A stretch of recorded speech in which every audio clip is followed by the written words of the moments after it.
ನಮಸ್ತೆ, ಹೇಗಿದ್ದೀರಾ ಎಲ್ಲರೂ? ಆ್ಯಕ್ಚುಲಿ ಬಿಸಿಲು ಬಗ್ಗೆ ಹೇಳಬೇಕು ಅಂತ ಇದ್ದೀನಿ. ತುಂಬ ಇದೊಂದು 3-4 ಡೇಸಿಂದ ತುಂಬ ಬಿಸಿಲಾಗ್ತಾ ಇದೆ.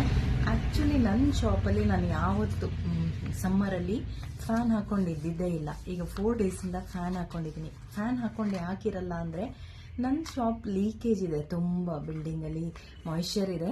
ಅದರಿಂದ ನನಗೆ ಎ ಸಿ ರೂಮಲ್ಲಿದ್ದಾಗೆ ಇರ್ತಾ ಇತ್ತು ಯಾವಾಗಲೂ.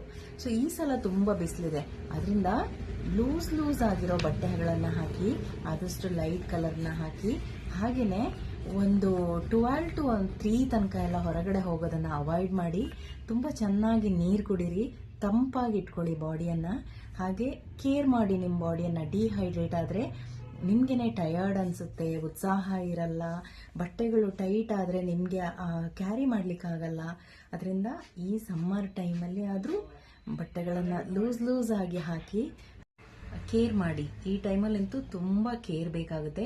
ಆದಷ್ಟು ತಂಪಾಗಿರುವಂಥದ್ದನ್ನು ತಿನ್ನಿ, ಹೀಟ್ ಇರುವಂಥ ಪ್ರಾಡಕ್ಟನ್ನು ಅವಾಯ್ಡ್ ಮಾಡಿ. ಹೀಟ್ ಇರುವಂಥ ಫುಡ್ಡು, ಸ್ಪೈಸಿ ಈ ಥರದನ್ನೆಲ್ಲ ಅವಾಯ್ಡ್ ಮಾಡಿ. ಯಾಕೆಂದರೆ ದೇಹದಲ್ಲಿ ಬದಲಾವಣೆ ಆದರೆ ನಮ್ಮ ಮನಸ್ಸು ಸರಿ ಇರಲ್ಲ, ಮನಸ್ಸಲ್ಲಿ ಬದಲಾವಣೆ ಆದರೆ ನಮ್ಮ ದೇಹನೂ ಸರಿ ಇರಲ್ಲ. So take care of your health. ನಿಮ್ಮನ್ನು ನೀವು ಚೆನ್ನಾಗಿ ನೋಡ್ಕೊಳ್ಳಿ. ಸೊ ಆರೋಗ್ಯವಾಗಿರಿ. Thank you so much.